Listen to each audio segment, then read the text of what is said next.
Well, my guest this week is musician and songwriter extraordinaire Russ Ballard. Welcome. Thank you very much, Wyatt. It's great to be here. In my ignorance, and do you know what? To this day, and I can honestly say, in 2020, I could go on the air tomorrow and put a tweet out saying, "Here is probably the best song you never realised was a cover," and play Rainbow Since You've Been Gone, because so many people still don't realise that. Not only did they not write it, they didn't even record it first. Even when Nicky Six and Motley Crue was here a few years ago, we were talking about covers. Yeah. And this was, what, 2016? He didn't know. He was like, no way. It's like every day's a school day. Yeah. Because your version, and then in the YouTube area, you can look up your version, which essentially is a pop song compared to Rainbows. Yeah. Well, I wrote it on the piano, as I always do. I usually write on the piano, but I can convert sort of the piano, because I play guitar, I could always feel it. But I used to fall in love with hearing it on the piano, and so basically do these things, but it always softens the song. Yeah. Rainbow saw it dead right. For me, they saw it right. Actually, before Rainbow, there was a band called Head East did it in the States. Right. And they had the hit with it first. So Rainbow covered the cover? They covered it because they toured with Head East. Right. And they supported Rainbow on the tour, and I think Rainbow heard it with them. Well, I'll tell you what, their PR officer's done a good job of burying the originals and burying you, because so many people didn't realise it was a cover. No. Bizarre. Yeah, I did it in 75. Rainbow did it. Head East did it in 76. Rainbow did it in 78. Clout did it as well, I think, just before Rainbow, I think in 77, I think it was. The two girls in the Runaways did it. It was a hit 3 times in America. In all honesty, what do you prefer, your version or Rainbow's? Oh, Rainbows. Honestly? Oh, yeah, absolutely. Oh, mine was too soft. When I heard Rainbows do it, I thought, why didn't I do it like that? I could have done it like that. Do you know what? Weirdly, growing up, I always thought you were American, and turns out you couldn't be any less American. You're actually from pretty much my hometown. I'm from Enfield, so you're next door. I was born in Waltham Cross. I'm a Waltham Cross boy. Yeah, that's the next postcode. Yeah. So yeah, Waltham Cross, Enfield. Yeah. Well, I was at Waltham Cross for the first 13 years of my life. Then I moved to Cheshunt. Then I moved to Cuffley. Then I moved down. I'm in Ware, which is only 8 miles from where I was born. yeah, there in Hertford East, because Cliff Richard's from Cheshunt as well. Yeah, Cliff was from Cheshunt. I knew Cliff when he was driving. When he was going to the local swimming pool, I used to see him there. I mean, he was the local hero, you know, and his sisters. So what got you into music originally? Because at that point, when you started out in music, there wasn't the scene that there is now. In fact, there wasn't the scene there was in the 90s, the 80s, or the 70s. So what sort of got you into music? Yeah, it's strange, really, because I guess, like a lot of guys at my age, I would tell you it was Lonnie Donegan, basically. It was the original that got us into sort of like playing the guitar. Everybody played the guitar, you know, and because you could start a band, economically, you could start a band so cheaply, you know, for my first guitar was 10 guineas, which was £10, 10 shillings. What's that in pounds and pence now? £10? Well, it's £10, 10p. 10p. God, you'd be lucky to get a few plectrums for that now. Yeah, you get 2. Yeah, but I said to my dad, I want a guitar. I was playing the piano for like a few years then. I've been playing piano. They sent me, my mum and dad sent me to piano lessons. And so I said, I want a guitar, because that was happening, you know. And a lot of my friends at school had a guitar, you know, started a skiffle group and that sort of thing, like you do. Yeah. And fun enough, I saw Cliff, you're talking about Cliff Richard, he was playing at my local church in a skiffle group when he was 16, and I was like 10 or 11. And my mum and dad were there as well, and he had the most amazing band. He had a lead guitar player who was electric guitar in a skiffle group, and a drummer instead of a washboard player. It's almost like heavy metal then. It was heavy metal. And he sounded so good. He looked so great when he was a kid. And my dad came up to me and he said, "This kid's better than Tommy Steele." Like that. But this guitar player I idolised was a guy called Brian Parker, who was a fantastic guitar player. And sadly is gone. But I mean, I used to say to Brian, "You're my big influence." He never made it professionally, but he was such a precocious talent, you know. He was 17, he was playing all this stuff. It was just far ahead of everybody. The only people that we, as a guitar player, we could learn from at the time was Scotty Moore, Elvis's guitar player. Yeah. There was James Burton, who was Ricky Nelson's guitar player. And then there was Cliff Gallup, who was Gene Vincent's. Those 3 guys had everything sewn up as guitar players, and we would learn from them. Like Richie Blackmore would learn from them, and Eric Clapton. They were learning from those three guys basically. We'll talk a bit more about the early days after Something from Free. Now, what was it? Paul Rodgers or Paul Kossoff that sort of drew you into Free, or was it both? It's the four of them. I mean, when you listen to Free, they had the most incredible chemistry between the four players. Each component was there for a reason. They never got in the way of each other. You Paul Kossoff playing that sort of these long lines. And everything could flow underneath him.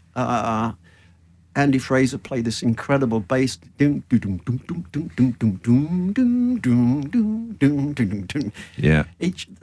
They had such amazing chemistry, and I know that Paul got into Bad Company. Yeah. I always preferred Free. Really? I went the other way. Yeah. I thought Free had better musicians, but Bad Company had better songs, and a lot of people reverse. Yeah. It's the Paul Rodgers debate. I just loved My Brother Jake and that kind of stuff. it was a great group.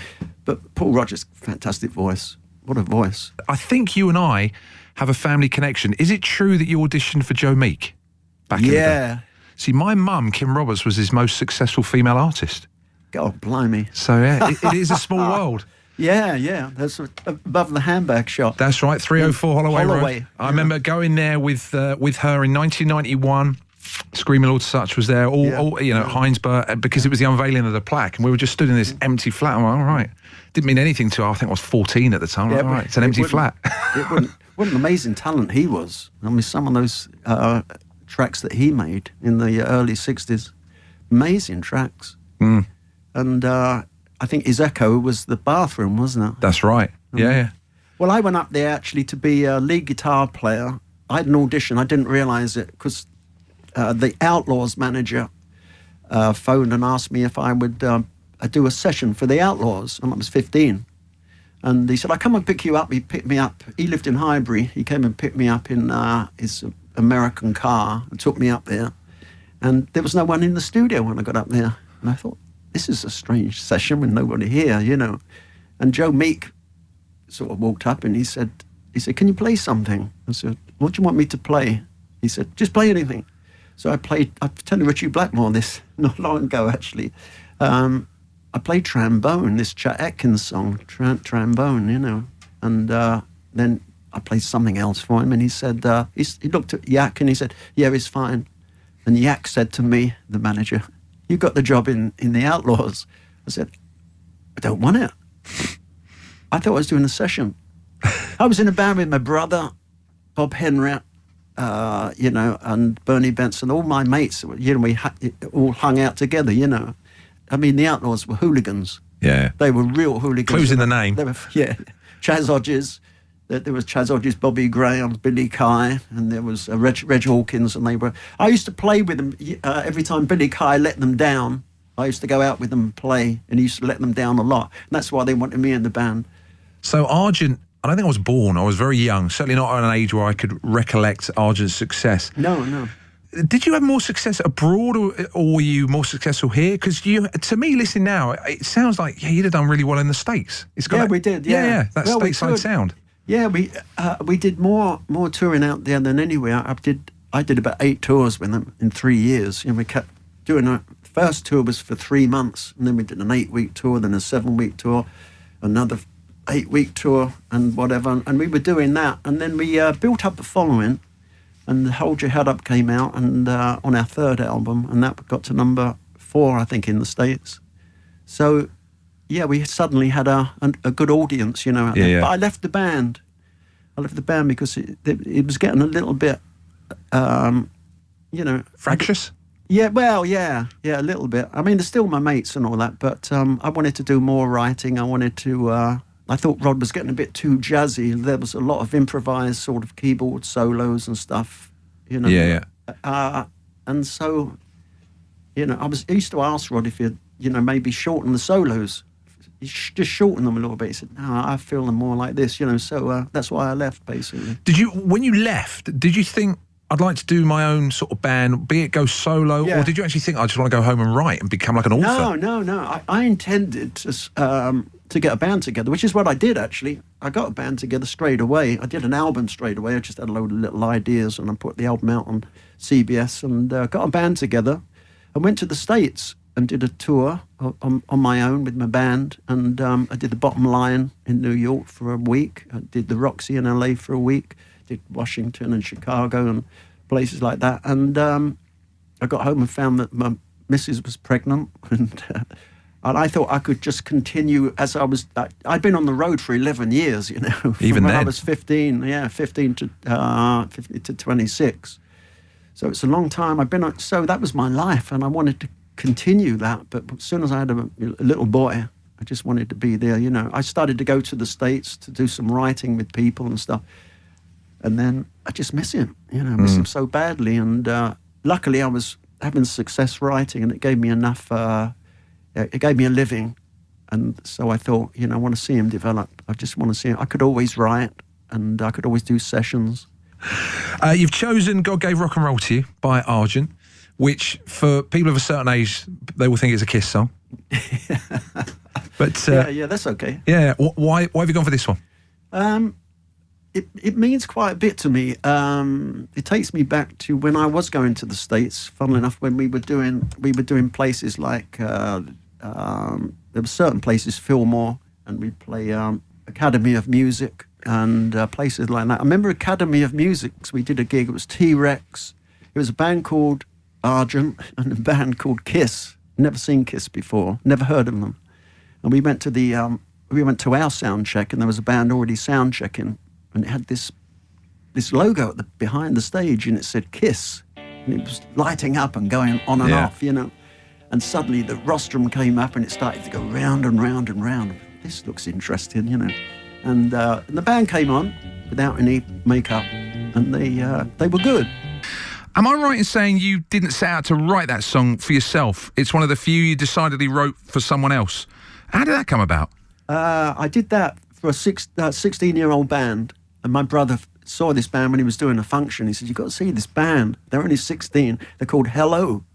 And so I went up to see them. And a great little band. They were doing Status Quo and all that. You know, I said, I got them into the studio and made up this song in the studio. Made it up in probably half an hour. I used to get downtime in the studio, you see. Yeah.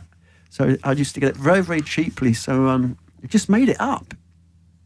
I knew I wanted to do a Bo Diddley beat. Yeah. And then that was 70. That had to be 75. That came out in 75. Was a hit here. Then Ace Frehley did it in 78 and got the hit with it in America when Kiss all produced their own solo albums. That's right. Yeah.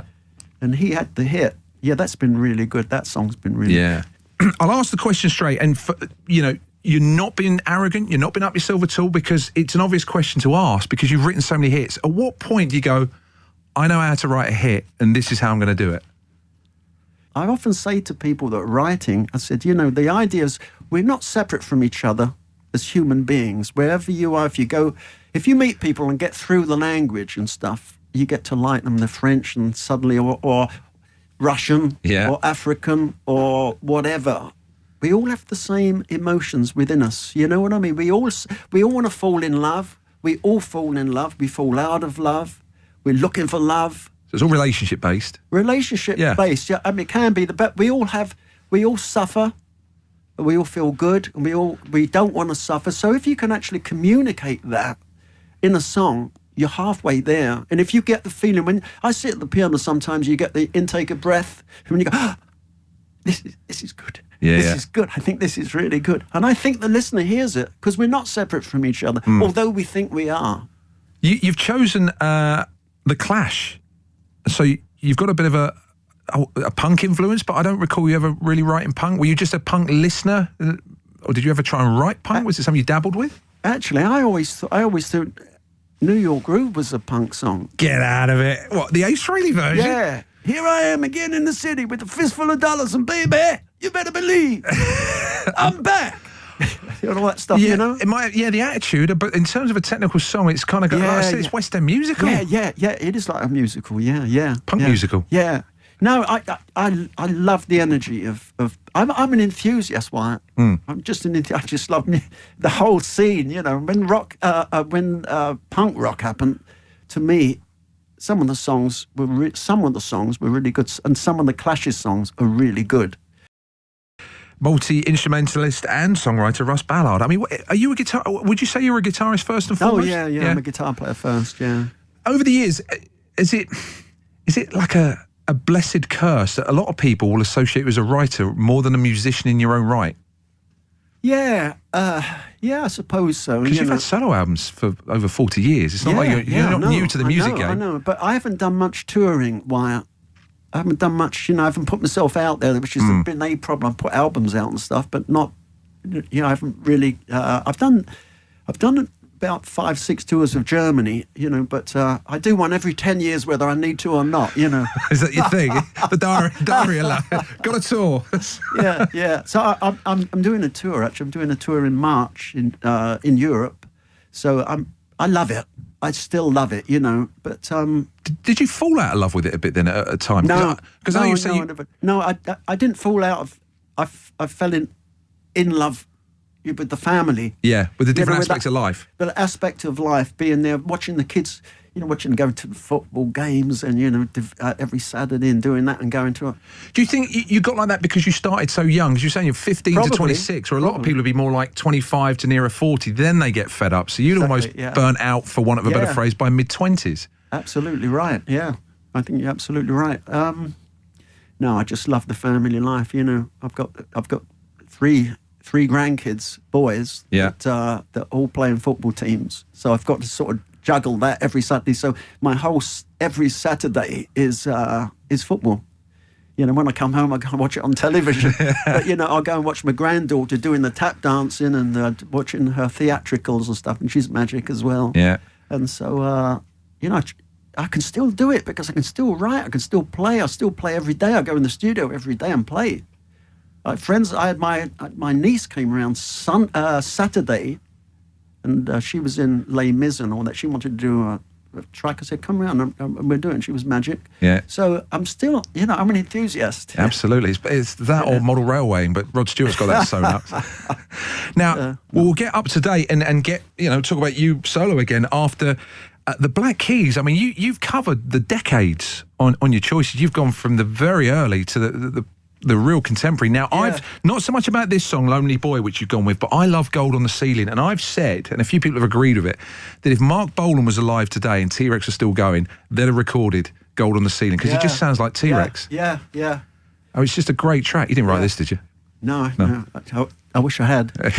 Yeah. So why have you gone with this one? I mean, it's a great track. It's like what I'd call a soundtrack song, Lonely Boy. It's the kind of thing you hear on...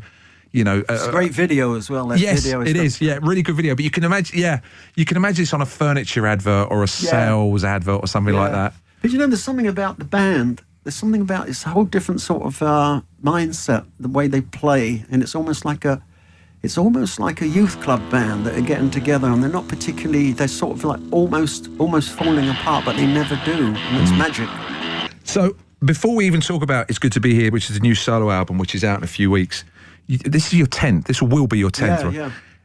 So 9 previous solo albums from the early 70s. When was the first one? 72, was it? 74. 74. I was close. Yeah. Now, statistically, I don't think, unless I've got it horribly wrong, you as a solo artist haven't had a massive hit in terms of an album. It's not like you can say, "Oh, I've had 3 or 4 number 1 albums." Yeah. Does it, of all the things you have done, and of course you can be more than satisfied with everything you've done, does it pain you a little bit? Does it bug you? Do you think, well, hang on, I've done it for everyone else. Why can I have the gold name above the door or something like that? Yeah. It hasn't bothered me that much because, I've had a lot of success with songs, and that's to me, that's quite important to get the songs heard. And I haven't really been out there doing it enough.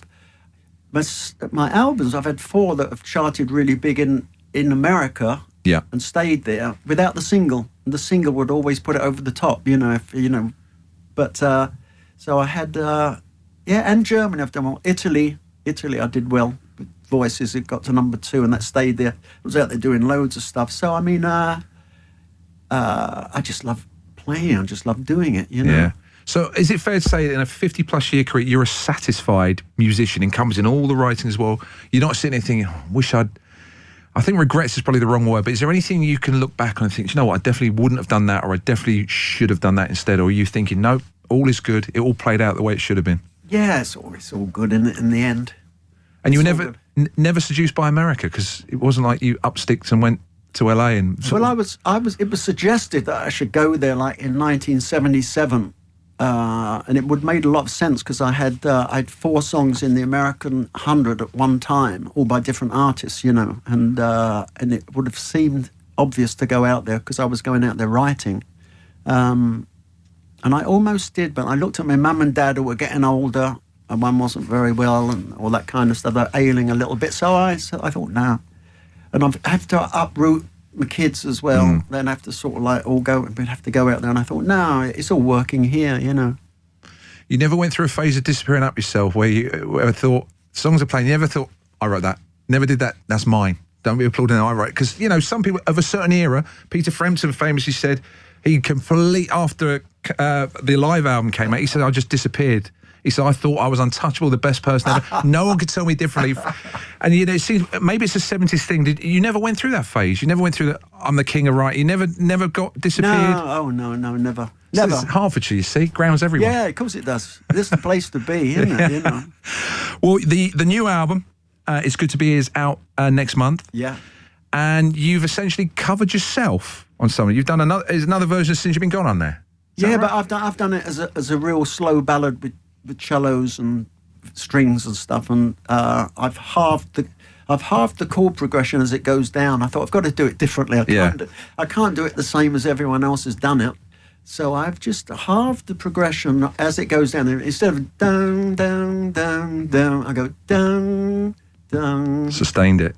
Yeah, right the way down. And it's so slow that, you know, you listen to the lyric and think, I know these words, but I can't think, well, I've heard it, until it gets to the chorus and you go, I remember. See, the thing is, Russ, you've just said, to this point, you've never been I wrote that, that's my song, but you just know when this album comes out, people are going to hear it and go, oh, look, he's doing a Rainbow cover.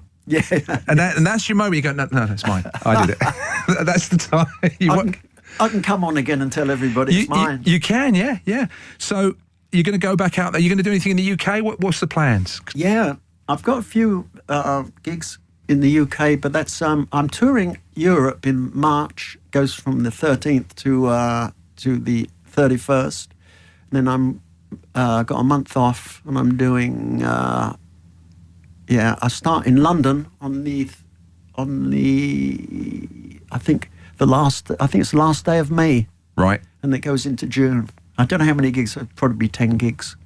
So at least at this time of life, you can choose your own schedule. There's no record company executives beating you around the head saying, no, we've got to do this. You haven't got to worry about a record company executive saying to you, Ross, got to have a hit. That's good, isn't it? It's good. I feel free from that, actually. Yeah, it's good. What point did you get free from that? Because the industry changed probably with the internet. It's a different scene now. Very different. Because, I mean, we used to go out to sell records, but now, you know, basically you don't now. I mean, basically, people don't buy records anymore. You go out to make money. Yeah, you go out your tour, and you're lucky if you can get some YouTube hits. That's what it all seems to be about now. Well, listen, I wish you every success with the album. It's Good to Be Here, which is out February the 21st. Thanks, Wyatt. Yeah. And look forward to seeing you on the road. And if you do need to come in and remind a few people of the songs that are yours, because I guarantee you, people are going to listen to some of these songs and go, it's a Rainbow track. It's going to happen, you know? Of course it will. It's okay. Yeah, but it's okay. Now is the time you can be a bit precious. You've earned that. So I do my best. You do. We should finish with something from the new album. So it's your album, so feel free to give us a song to close out with. How about Kicking the Can? All right. Russ, it's been an absolute pleasure. And to you, Wyatt.